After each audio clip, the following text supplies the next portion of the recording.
Muy buenas tardes, amigos, ¿cómo están? Bienvenidos a Plano Detalle. Soy Paola Pejovés y el día de hoy tengo a un invitado muy especial que ha venido desde Barcelona para presentar su última novela. Vamos a conocerlo.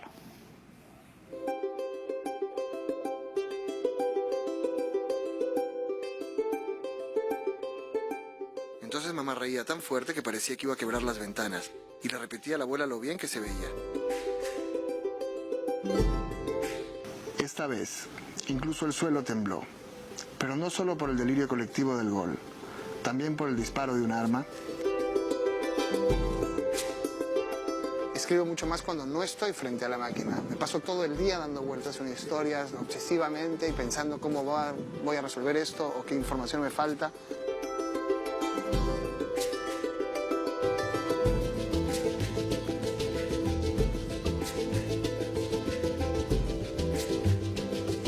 Como siempre, un aplauso para nuestro invitado.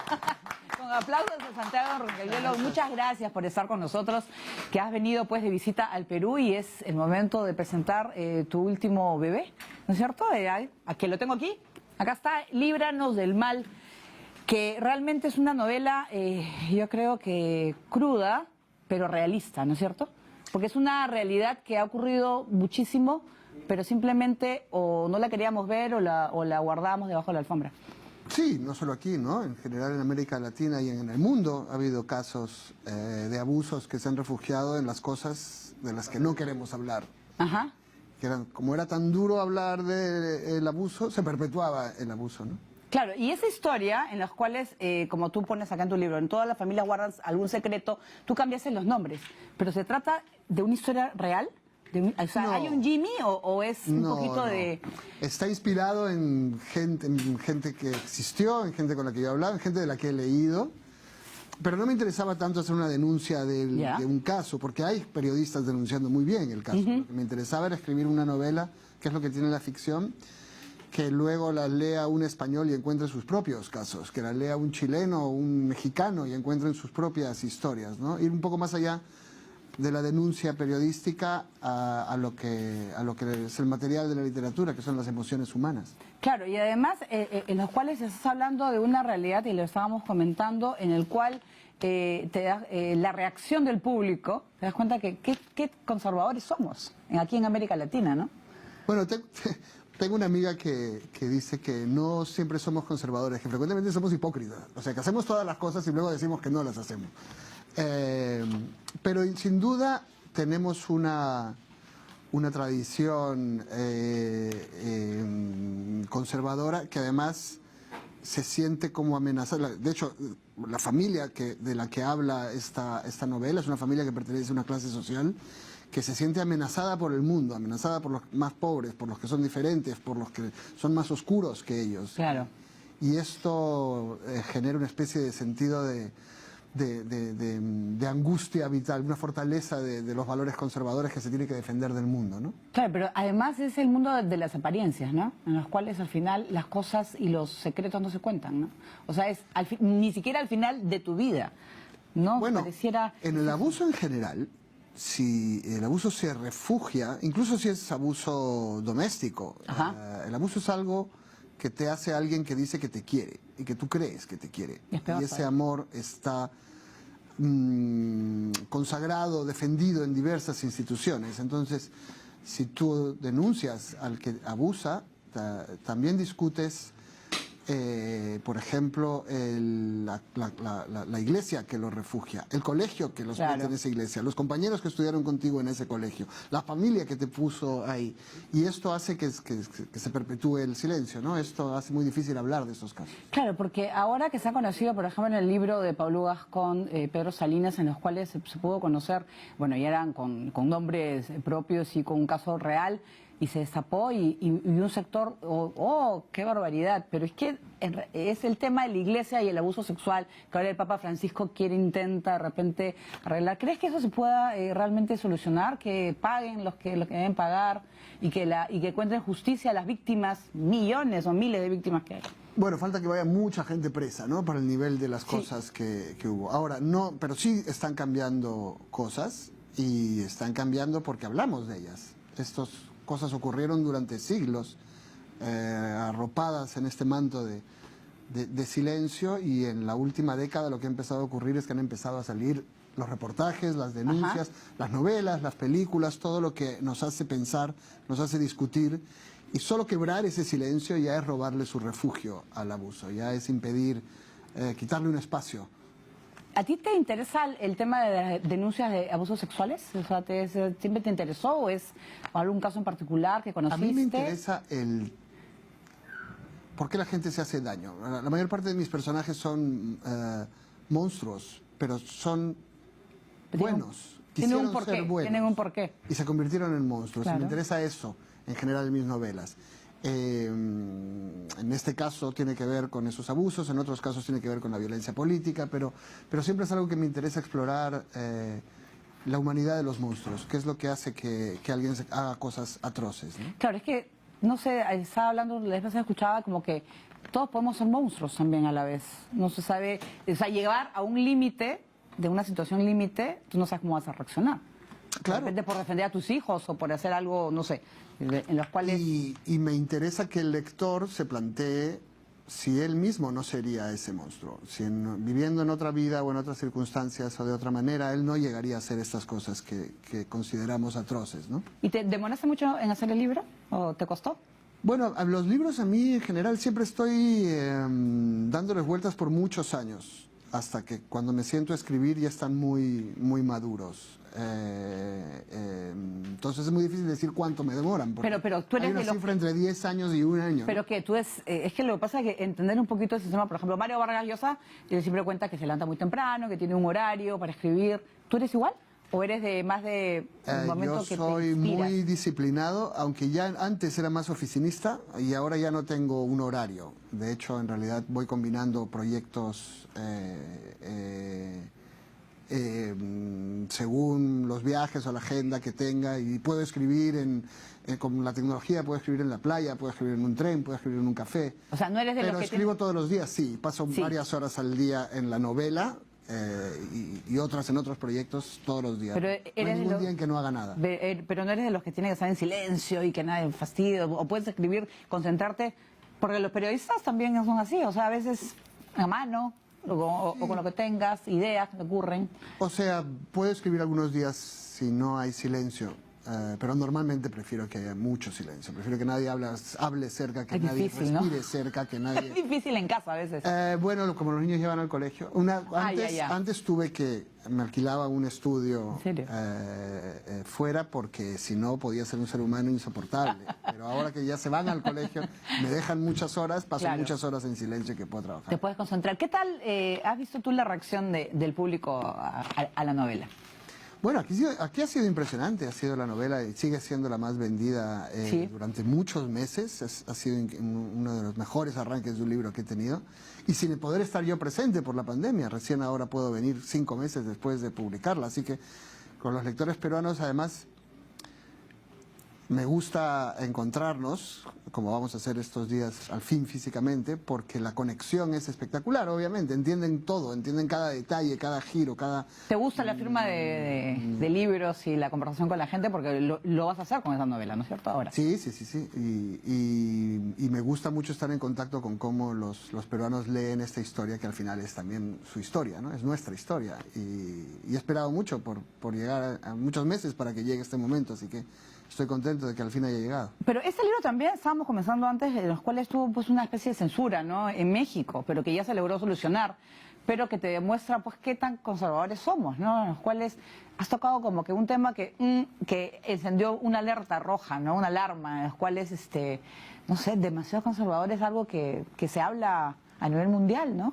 Bueno, tampoco no estás descubriendo la pólvora, pero... El problema es sobre todo que justamente, como decíamos antes, los abusos se refugian en el silencio. Si no hablas, les regalas espacio. Entonces, es un tema del que hay que hablar. Pero en este caso yo creo que la historia tuvo un final feliz. Hubo una librería que decidió no distribuir este libro, lo cual por otro lado es un elogio. Si quieres escribir una historia inquietante, que te digan que es tan inquietante que no se atreven a venderla, es una forma extraña de decirte que está bien hecha la novela. Pero el público hizo un gran escándalo, no tanto por mi derecho a vender el libro, sino por su derecho a leer en redes sobre todos los temas. temas. Lo escribieron. Y sí, hubo una gran campaña en redes que luego escaló a la prensa mexicana, que luego escaló a la prensa internacional y entonces la librería hizo un pedido. Ay, pero siguieron sin explicar por qué sí o no. Eso es bien raro, ¿no es cierto? Porque al final te podrían haber dicho cualquier cosa, ¿no? Podían, yo creo que, pero lo que pasa es que mi libro no es el único. O sea, solamente la editorial Planeta tenía 42 libros vetados por esa cadena de libros porque hablaban de homosexualidad, diversidad sexual, abusos dentro de la iglesia, masculinidad. O sea, la iglesia y el tema homosexual ya por lo visto en esa cadena está vetado. O sea, claro. o incomoda.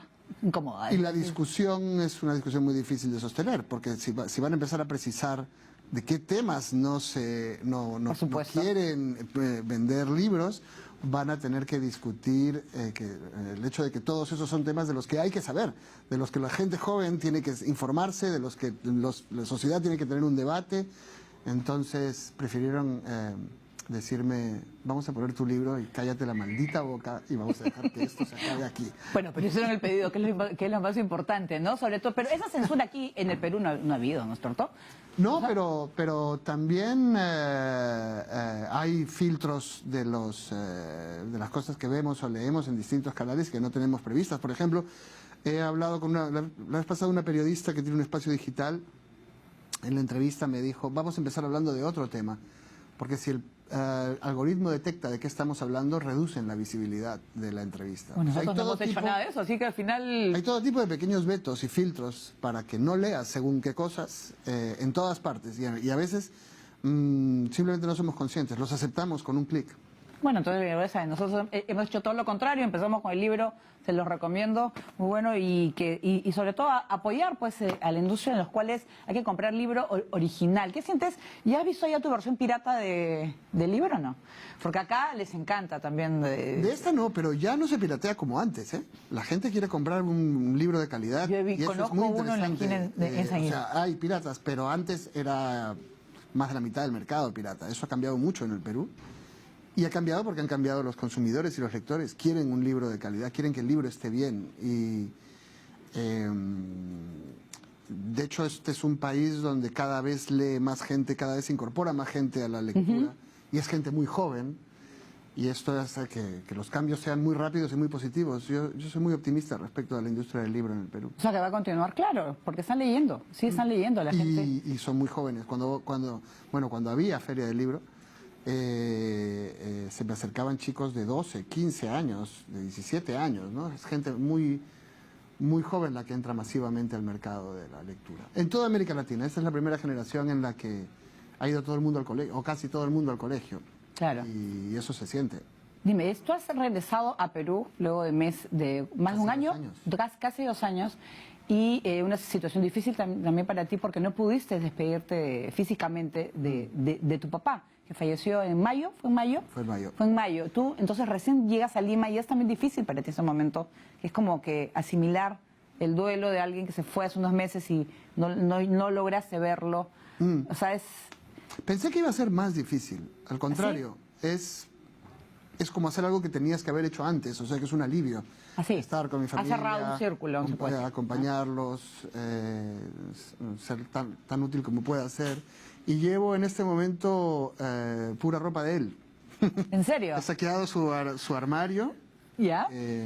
Y es curioso, me veo en el espejo, es como una parte de él sigue viva y por otro lado es como que tú eres ahora el sucesor, digamos, ¿no? Es una sensación extraña, pero no diría que es triste, obviamente. Lógico. Pero es muy emocionante también. Estoy haciendo un viaje muy, muy emocionante y un reencuentro con mi familia, con los lectores, con un país que ha cambiado mucho en solo 2 años. Y me cuesta asimilarlo todo a la velocidad en que está ocurriendo. ¿Estás emocionado de estar en el país? Sí, sí. Sí, y además con el tema de la pandemia que es difícil para todos, ¿no? En los cuales has visto acá que la gente con las mascarillas, mucho más que, no sé si más que en España, pero... Aquí en este momento están más en mascarilla, ¿no es cierto? porque están menos vacunados todavía, ¿no? Ahí está vacunado el 90% más o menos. Claro. Y nuestras cifras de la pandemia fueron horrorosas. Y explican también muchos de los líos políticos que tenemos ahora, la decepción con el sistema que arrastró la pandemia, también ha hecho que este sea un país muy diferente que el que era hace 2 años. ¿Tú siempre estás pendiente de Perú en las noticias? Sí, claro, además es inevitable porque todos mis amigos y mi familia siempre están pendientes. Mi mamá, cuando iba a venir, me mandó un mensaje y me dijo, bueno, antes de hablar de tu llegada, tengo que informarte de que han cambiado el gabinete, y me dio una explicación del gabinete. Mamás. Y toda mi familia, todos mis amigos son así, o sea que es inevitable estar siempre escuchando sobre lo que ocurre e interesándome, ¿no? Obviamente. Una parte de mí sigue viviendo aquí, en realidad. Y además vienes y tu llegada, no sé si puede decir, coincide con el tema de Abimael Guzmán, ¿no? Con la muerte de Abimael Guzmán, y tú has escrito en La Cuarta Espada, en los cuales para muchos es el que se termina el ciclo, dicen, de la era de Guzmán, o otros dicen que no, que sin embargo se va a buscar algún sucesor. ¿Tú cómo encuentras la historia de Guzmán, que él pues a través de la educación llegó pues a las mentes de los jóvenes de Ayacucho de los 80, ¿no? 70, 80, ¿no? Buena parte de la Sierra Sur. Yo creo que justamente él aprovechó vacíos del Estado que lo volvieron muy peligroso, pero que ya no son así de vacíos. La educación ha dado un salto en 40 años, los servicios del Estado, con todos sus defectos y todos sus problemas, ya no es un páramo por donde un grupo como el suyo puede moverse. Sin embargo, los conflictos se siguen pareciendo. El hecho de que él muera y por primera vez hay un gobierno con simpatizantes de él y la opositora más fuerte, la cara opositora más fuerte, sea la hija del presidente en cuyo gobierno cayó preso, sugiere que somos más civilizados y ya no nos matamos, pero que las discusiones siguen pareciéndose a las que había hace 40 años, ¿no? Siguen sin resolverse problemas esenciales. Tú viviste la época del terrorismo, estabas acá habías llegado de México ya, la época de los apagones, de que se tumbaron la torre. Los apagones, las redadas, los cadáveres en la calle, las sacudidas. ¿El coche bombas, sí has estado, claro, sí, lo has vivido? Claro. Bueno, los 80. Yo llegué a mediados de los 80 y todavía faltaba lo peor. En el caso de Lima, yo diría que los peores años fueron los primeros 90, ¿no? Claro. ¿Tú llegaste a sentir miedo en esa época? ¿Te acuerdas? Sí, claro. Yo creo que lo que pasa es que cuando eres niño o adolescente, para ti la vida simplemente es así. No se te ocurre que pueda ser de otra manera. Entonces más miedo sentían los padres. Tenían recuerdo el miedo a que salgamos, el miedo a que desaparezcamos, el miedo a que no contestemos las llamadas, el miedo a no saber dónde estás, era un miedo especialmente fuerte, ¿no? Ahora yo tengo hijos, pero si no están, pueden desaparecer un par de horas y sé que no es nada grave. En esos años un par de horas podía ser que estuvieses muerto y el nivel de pánico era mucho más potente. Claro, y además que antes no era difícil que te ubiquen, o sea, si salías a ver si llamabas, el teléfono público que no funcionaba generalmente con el ring, entonces era cómo podías hacerlo, ¿no? Yo me acuerdo del miedo cuando, por ejemplo, había una bomba y moría un policía en un banco, y si pasabas, yo me acuerdo haber estado en un bus y tener miedo en la Javier Prado, porque justamente había pasado por ahí, entonces esa sensación sí se me ha quedado, por ejemplo. O estar en medio de un barrio peligroso y que hay un apagón. Y de repente no ves nada. Esto yo recuerdo haberlo pasado. O parar enfrente de un cuartel militar y que aparezcan 5 tipos con fusiles apuntándote a la cara, porque eso era el procedimiento. Primero te apuntaban y luego te preguntaban. ¿Y cuándo te preparaste para el libro La Cuarta Espada? Bueno, digamos, años de mi propia vida. Mucha investigación previa. Yo trabajé en la Defensoría, en lo que, y en parte de la Defensoría es lo que luego se heredaría a la Comisión de la Verdad, con lo cual estuve cerca de estos temas y de sus investigadores mucho tiempo. Pero luego de publicar una novela que hablaba ya de este tema, claro, que es Abril Rojo, ¿no? Que es Abril Rojo, me invitaron a presentarla en las cárceles. ¿Ya? Y entonces de repente me di cuenta de que en la cárcel estaban muchos de los personajes de ambos lados. Claro. O sea, había policías, había militares, había senderistas, había también emergentistas. Y que ser el evento cultural me permitía una capacidad de conversar con todos los que estaban ahí, que no tenían muchos periodistas. Entonces la aproveché todo lo que pude y tuve acceso a versiones muy directas, ¿no? De gente que no había hablado y que frecuentemente no ha hablado desde entonces, porque hasta el propio Guzmán ha muerto sin dar una entrevista, ¿no? Claro. Entonces, para mí era interesante ir y preguntar, bueno, ¿y esto por qué ocurrió? Más allá de todas las proclamas y los odios y los insultos. ¿Cuál es tu versión? ¿Y tú los sentías que estaban arrepentidos o no? ¿Estaban firmes en sus ideologías? Había una diferencia entre los jóvenes y los viejos. Los jóvenes ya solo querían que los dejen en paz. ¿Ya? Se arrepentían mucho y habrían preferido no dedicar años de su vida a un proyecto que no funcionó para pasarse otros años en la cárcel. Pero para los mayores, como para cualquier ser humano, era muy difícil admitir que se habían pasado 20 años presos y 20 años clandestinos por un proyecto asesino, simplemente. Esto nadie lo admite. Eso es muy difícil de ellos para admitir, para vivir consigo mismos. Claro. Ellos sí eran bastante más intransigentes. Y en la información que lograste obtener sobre Guzmán, ¿qué crees que ha sido, pues, por qué caló tanto en los jóvenes el discurso de Guzmán? ¿Por qué los lograba seducir? O sea, porque él tenía a los profesores. Porque él mandaba a los profesores a toda esa región del sur. Él trabajaba en el Departamento de Educación de la Universidad de Huamanga, donde se formaban los profesores que iban a otras universidades y a los colegios y a los pueblitos. Entonces, pasó 15 años controlando la mente de toda una generación antes de empezar las acciones violentas. Si el Estado hubiese ofrecido esa educación, él no habría podido llegar a ninguna parte. Pero no la ofrecía. Y él llenó ese vacío, ¿no? Claro, y ahora es la tarea de que hay todavía una región y regiones que están pidiendo también ayuda, ¿no? Gente olvidada, en los cuales pues a veces no tienen nada y pueden entender que es una mejor opción para ellos. O sea, es difícil, ¿no? Es difícil la situación también para algunos. Sí, la democracia, que no tienen acceso a nada. La democracia tiene que llevarte servicios públicos, si no, no tienes ninguna razón para defenderla. Yo recuerdo haber conversado con uno de ETA, mientras hacía las investigaciones para este libro, y que había abandonado ETA. Y yo le preguntaba, ¿y por qué abandonaste ETA? Y me dio una respuesta desoladoramente práctica. Me dijo, porque ya me estaba haciendo mayor y tenía que empezar a pensar quién iba a pagar mi pensión, dónde iba a ir al bien hospital. práctico también, ¿no? Un señor muy práctico, pero todo eso había. Porque tenía razón. Claro, en la zona donde se movía Sendero, no había ni pensión, ni colegio, ni hospital, ni nada. Entonces no había un Estado compitiendo por ese espacio. Ahora lo hay, con muchos vacíos, pero mucho más desarrollado que hace 40 años. Muy bien, vamos a hacer una pausa, Santiago, aquí en el programa y regresamos con más.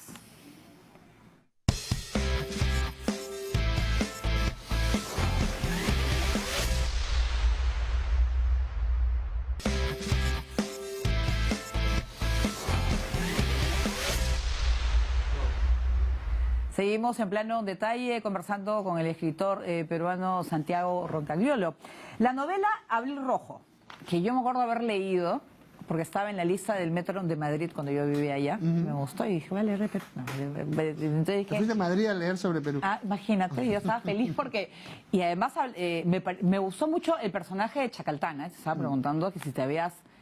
no sé, inspirado en alguien conocido, en alguien que... o los burócratas que hay en muchos. Cuando yo trabajaba en la Defensoría, parte de mi trabajo, yo no era un abogado, yo venía de literatura y lingüística, ¿no? Y entonces parte de mi trabajo era revisar la redacción de informes escritos en legal, que eran generalmente como escribirlos en chino, eran incomprensibles y escribían como luego escribe el fiscal Chacaltana en la novela, ¿no?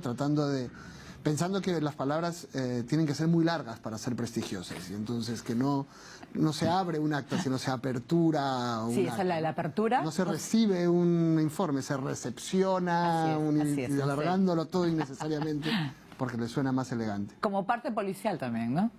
También, como parte policial tiene un estilo. Es el esfuerzo de ostentar cultura de gente que no ha tenido acceso a esa cultura y que siente que el Estado tiene que tener un nivel y un prestigio que no saben cómo manejar, ¿no? Tiene algo de tierno, como el fiscal Chacaltana.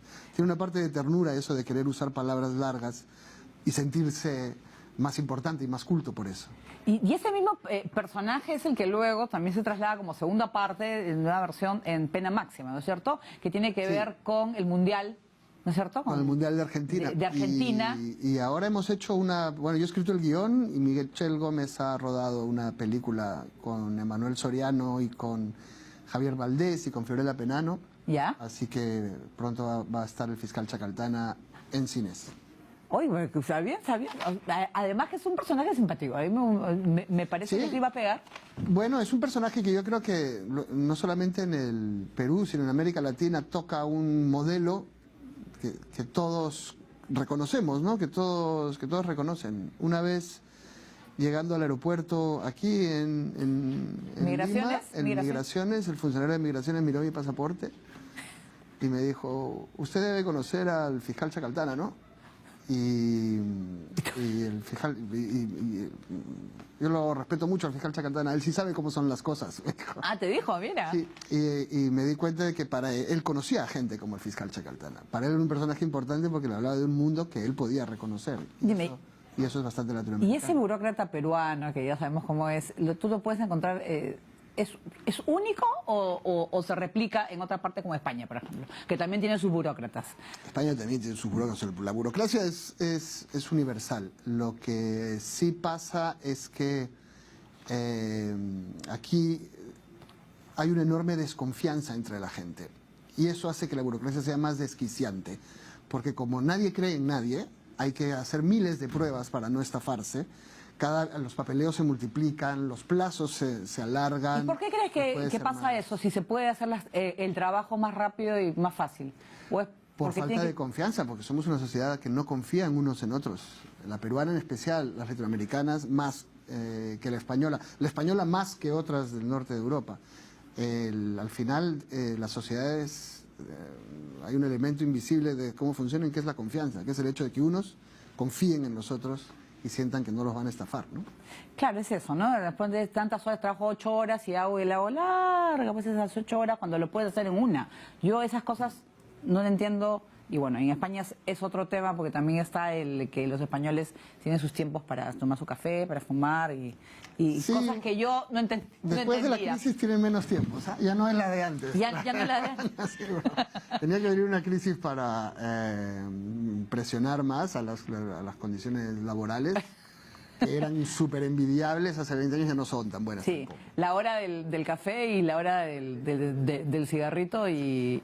Pero hay una cosa que a mí me gusta mucho de España, que es sus ganas de vivir bien. A veces incluso de vivir bien en vez de ganar mucho dinero. Es verdad, o sea, es verdad. Podrías ganar más dinero trabajando, sin tu hora de café y tu cigarrito. Disfrutando tu fin de semana. Pero tú quieres tus vacaciones y tú quieres tu fin de semana y tú quieres salir a fumar tu cigarrito y tomar tu café. Y creo que todos deberíamos aprender de esa cultura, de tomarnos un rato con calma, hablar con el resto de la gente, disfrutar de unos minutos de tranquilidad. Creo que para mí eso vale más que el dinero muchas veces. Y disfrutar del verano también, ¿no? Porque en verano tiene buen clima. yo tenía, en agosto nadie trabajaba, todos de vacaciones, y dice, ¿de verdad? Sí, te puedes ir de vacaciones a la playa, aunque no sabía qué hacer. Pero yo no, porque yo trabajo con americanos que no entienden. Ah, no, americanos es distinto. O sea, los americanos del sur y del norte te pueden... O sea, les parece indignante que les digas que un domingo no les vas a responder el teléfono. Les parece... ¿Por qué? No lo entienden. Y en España les tengo que explicar que no pueden llamar a nadie en agosto por trabajo. Es que no hay nadie, pues. Claro, están todos de vacaciones. Pero bueno, ahora hay celulares, ¿no? Y yo les tengo que decir muchas veces, no llames. Es una falta de respeto llamar a alguien en agosto. O llamar a en particular en agosto, ¿no? Y los americanos se ríen, les parece que los están estafando, pero en realidad yo creo que nosotros esto es algo que deberíamos valorar más también, la calidad de vida. Pero tú, por ejemplo, eres periodista también, en los cuales se nota entre escritor y periodista la rigurosidad periodística y la investigación. El amante uruguayo, ¿cuándo te tomó el escribirlo? Porque interesante, porque estaba Federico García Lorca, ¿no? Sí, y la historia interesante. Bueno, sí. Bueno, tomó un par de años de dedicación exclusiva, ¿no? Lo que pasa es que tuve la ventaja de poder dedicarme exclusivamente a investigar y contar una historia que es una historia real, pero es la historia de un mentiroso. Así que hay muchos momentos en que no sabes hasta qué punto, digamos, yo reproduzco lo que me cuentan las fuentes, pero no sabes si esas fuentes te están diciendo la verdad, o si ellos creen que están diciendo la verdad, o si ellos saben que te están mintiendo, pero les parece más bonito. Entonces es una historia que se mueve en los límites entre la ficción y la realidad de artistas como García Lorca, Pablo Neruda,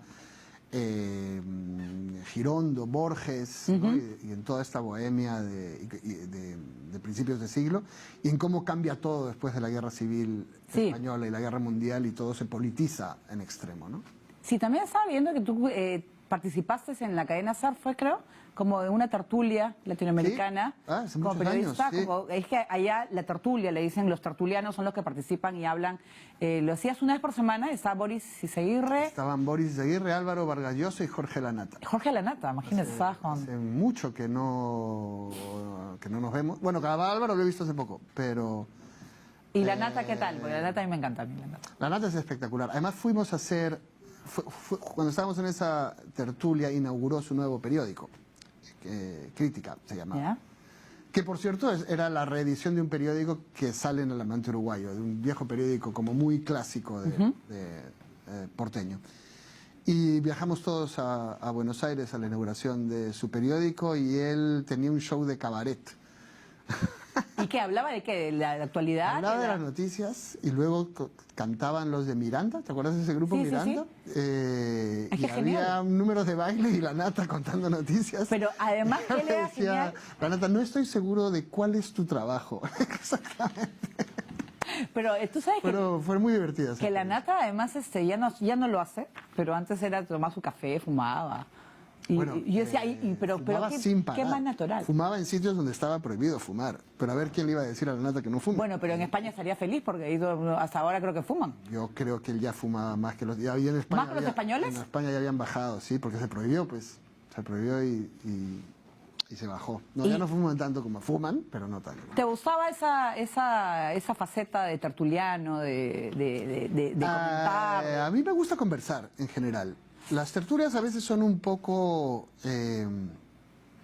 como que la gente se pone a pegarse de gritos porque unos son muy de un lado, otros son muy del otro. Pero aquí éramos todos extranjeros. Ya. Y esto nos permitía conversar con una libertad y con una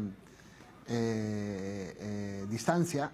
Pero hablaban de qué. qué, No cuatro personas hablando de su país, ¿no? Hablan de España, de la situación política de España. Pero también de internacional, hablábamos de temas internacionales de América Latina. Cuando había un tema en alguno de los países de los involucrados, hablábamos de ese tema. Boris Izaguirre era venezolano, siempre había tema. Todos, en realidad, argentinos, sí. Y Perú. Pero también podíamos hablar de... Bueno, deportes justo no era el fuerte de nadie ahí, pero... y me incluyo. Pero también podíamos hablar de temas más cotidianos. Era una bonita tertulia porque era una mirada de un programa de radio hecho desde 4 países diferentes, ¿no? Y entonces era una mirada muy amplia a cosas que estaban pasando en todo el planeta. Y muy divertida. Bueno, todos ellos eran monstruos de la comunicación, ¿no? Yo aprendí muchísimo con ellos. Yo no sé cómo ponían a hablar todos, se ponían de acuerdo, porque son gente que habla muchísimo. No, tú tenías que esperar que alguien respirase y entonces te metías. Porque Boris no sé imposible si dejaría... Claro, que se imaginan, es como 4 loros que se sí. Entonces, ¿cómo te ponías de acuerdo? Había momentos en que la conductora... ¿Julio Otero o no? No, la conductora era Yema Nierga. Ya. Que es un perfil parecido al de Julio Otero, de periodista de radio, claro. Potente, ¿no? Si tenía que hacer otras cosas, nos dejaba y se iba, porque sabía que no nos íbamos a callar. ¿Y cuánto duraba esa tertulia? Duraba creo que media hora, 1 hora. ¿Qué hablarían? 3 minutos cada uno. Imagínate la locura. Era una lucha. Pero bueno, siempre es así la radio. Está todo el mundo esperando que el otro dé un respiro para meterse ahí, y es parte de la gracia también. Porque el silencio es mortal, ¿no? Cuando todos se callan, pues la gente cambia de radio. Pero aquí en el Perú se necesitan más espacios por ejemplo, de conversación, como estamos teniendo ahora, y la gente le gusta, la gente disfruta. Bueno, es que conversar es uno de los pequeños, grandes placeres de la vida, ¿no? Claro. Yo creo que en los últimos años, en Perú, en España y en todas partes, se ha vuelto más difícil conversar. Todo el mundo está polarizado. Ah, sí. y te explica que tú solo deberías hablar con los que piensan como él, ¿no? Y estamos perdiendo la capacidad de comunicarnos entre gente que piensa diferente, de escucharnos, de aprender de los demás. ¿Y a ti te ha pasado con eso de que ahora, antes de volver a los libros, en los cuales las peleas en WhatsApp de los amigos del colegio y los amigos de la universidad, que te bloqueo, te dejo de seguir, todo por la coyuntura política? Había mucho enfrentamiento. Bueno, pero a mí ya me dan por perdido. O sea, conmigo nadie se ha tomado la molestia de... Además, es verdad que durante toda la campaña política a mí me parecían igualmente insoportables Castillo y Fujimori. O sea, los dos misóginos y xenófobos. Cosa que un peruano que ve eso, ve cómo nos tratan a los peruanos, los xenófobos de otros sitios, le duele especialmente. Con lo cual...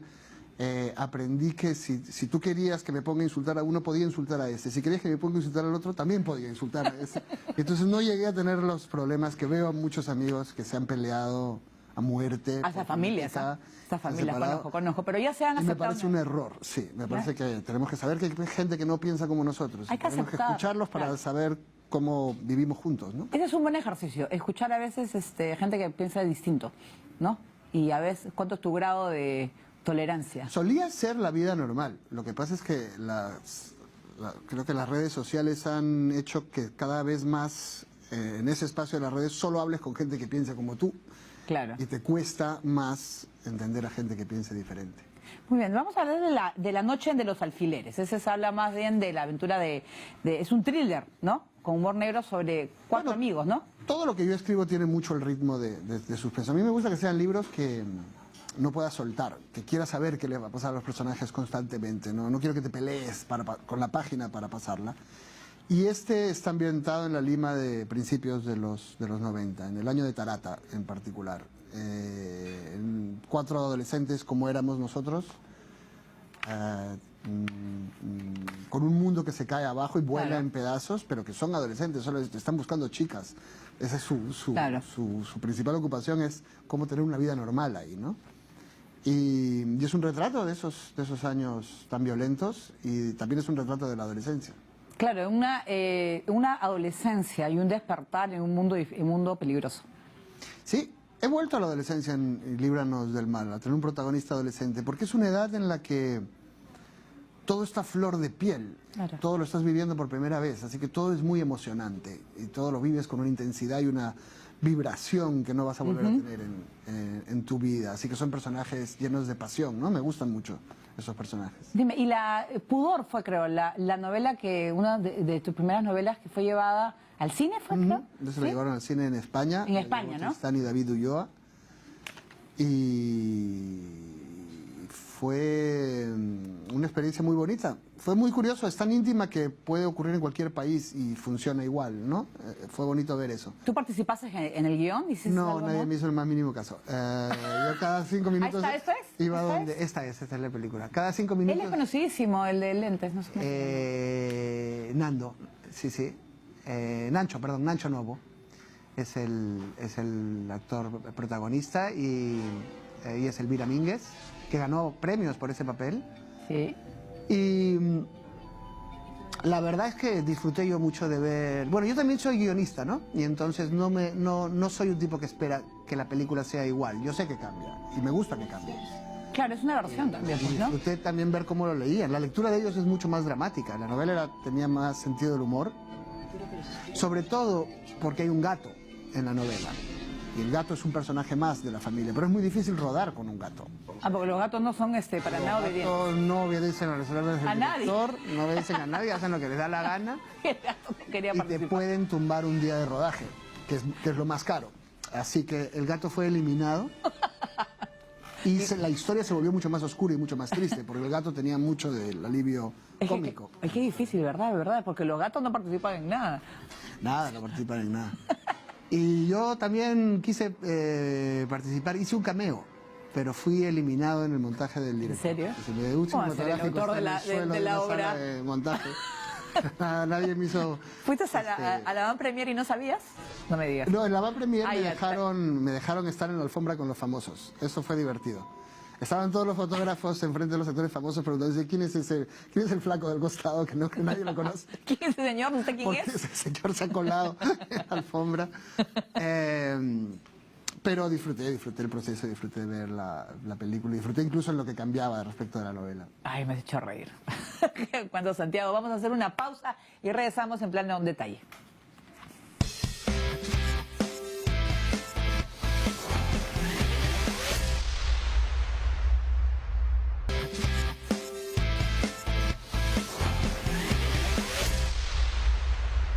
Muy bien, seguimos en Plano en Detalle con Santiago Roncagliolo. Hablemos de la literatura infantil, porque tú has empezado a escribir, porque tienes tus hijos, y los cuales te has inspirado en ellos. ¿Por qué la literatura infantil? Porque me parece que los niños se entregan a la ficción con una pasión que los grandes ya hemos perdido. Y me gusta ese contacto, me gusta escribir libros como ese que está ahí en pantalla, que tiene, por cierto, unas ilustraciones lindas, hermosísimas, unas ilustraciones oscuras y divertidas a la vez, que es justamente como es esta historia. Y luego, aparte de escribirlos, que es un, que son las gemelas, un trabajo, las gemelas Pichicato. Pichicato. Entonces lo escribí con mis hijos, todos los últimos los escribí con mis niños, ¿no? Se los voy leyendo y ellos van diciéndome qué les gusta, qué no les gusta. No, ya están, después de este libro no sé qué haré porque ya no son niños. Tienen 13 y 10, pero aquí todavía eran. Y esa experiencia a mí me gusta, y me gusta ir a contar cuentos a los colegios, y que es una experiencia como muy espectacular, porque los niños hacen dibujos de tu cuento, y además los niños cuando te hacen un comentario son... A ver, si no les gusta el cuento, te lo dicen. No se lo van a callar, ¿no? Pero si les gusta, tienen un nivel de pasión por la ficción que yo creo que yo todavía siento, y que los adultos en general deberían sentir. Serían más felices si fuesen capaces de entrar en una historia y vivir en ella, ¿no? Y vivir todo lo que esa historia les ofrece. O sea, ¿tú sí crees que los niños, por ejemplo, sí disfrutan leyendo? O sea, se debe regalar libros a los niños. Sí, lo que hay que saber qué libros regalarles, pues, ¿no? No les vas a dar el Quijote en español del siglo... Dije, antes también nos regalaban unos libros horribles y que a veces eran difíciles de leer, pero felizmente hay literatura infantil, ¿no? Entonces ahora le puedes ir entregando a los niños y fomentando el amor a la lectura, ¿no? Sí, pero también cada vez más los editores para niños son como los comisarios políticos de la literatura que están pidiendo que todo esté lleno de mensajes positivos, y yo creo que si seguimos así todos los niños se van a ir a jugar a la PlayStation. O sea, es un aburrimiento que las historias tengan moralejas y mensajes positivos. Las buenas historias son más complicadas, más interesantes. No a la primera entiendes cuál es el mensaje positivo. Son para pensar, no para repetir eslóganes. Yo no sé si tú puedes hablar del tema, pero Memorias de una dama fue retirado. No puedo hablar del tema. No puedo hablar del tema. Porque tú sabes que desapareció del mercado. No me digas, es muy interesante lo que me estás diciendo. No, te digo. Y yo encontré una versión pirata y la compré para leerla. Muy bien. Pero creo que es un tesoro, porque muy buena. Pero gracias. Bueno, no se pudo vender porque la familia no estaba de acuerdo. O sea, no sé si es para... ¿Qué sientes cuando algo que tú has hecho, una creación, te prohíben publicarla? Es muy bonito que haya gente que te hable de eso y que lo diga enfrente de una cámara y que se sepa que este libro existe. Existe, aunque sea... Es bonito mientras no se olvide. Aunque sea en versión pirata, no importa, pero yo quería comprarlo porque quería leer la historia. Es la única que hay, en realidad. Entonces la puedo vender, puedo hacer negocio. Claro, porque me pareció muy buena la historia y que se debía conocer. Se debía conocer. Es parte de una trilogía de historias reales, con la de Abimael Guzmán y la de Amorim, de las que hemos hablado. Y me interesaban los personajes que no están en la primera línea de los hechos, que no es el Che Guevara, sino Abimael, que no es García Lorca, sino Amorim, ¿no? Claro. Que no es Lucky Luciano, sino el que lleva sus negocios en la mafia del Caribe. Me parece que con esos personajes secundarios, tienes más libertad, no tienes que encajar en lo que habría que hacer, y te permiten iluminar, bueno, en este caso, estos libros iluminan todo el siglo XX latinoamericano, ¿no? Muy bien. Yo creo que vamos a aprovechar, mira, se ha pasado rapidísimo casi la hora y aprovechamos porque vas a firmar el libro, vas a tener la presentación, por eso estás en Lima, así que te invito para que puedas... Bueno, hoy, ¿qué lo hago? ¿Para una cámara? ¿Lo hago para ti? Hoy a las 7 en la librería Crisol de Lóbalo Gutiérrez estaremos con Patti del Río hablando de esta última novela y Líbranos del Mal y de todo, porque con Patti al final acabamos hablando de todo. Y firmando y viéndonos con los lectores después de mucho tiempo. Los he extrañado mucho y tengo muchas ganas de que nos veamos en carne y hueso. Muy bien, muy bien. Gracias, Santiago, por estar con nosotros. Y bueno, bienvenido a Lima. Gracias. ¿No? Estaba divertido, no parecía una entrevista. No parecía, claro, o sea, esa era la idea, ¿no? Faltaba el café, nada más no sé si te gusta el café, pero... Faltaba, sí. ¿No? Faltaba el café. Porque es hora después de almorzar. A mi productora le voy a decir que debemos incluir el café porque esa es la idea. Conversar, como que estuviéramos en un sillón de una casa y nos puedes hablar de diversos temas y realmente te felicito porque escribir yo sé que no es fácil y que plasmar ideas y sobre todo hacer que la gente lea tu libro y use la imaginación y que crea los personajes es algo maravilloso y es algo que no se debe perder, que es la lectura. Muchísimas gracias por estar con nosotros. Lo pueden volver a ver en YouTube y en Facebook de TV Perú Noticias. Muchas gracias por estar con nosotros en Plano Detalle. Nos vemos. Chao.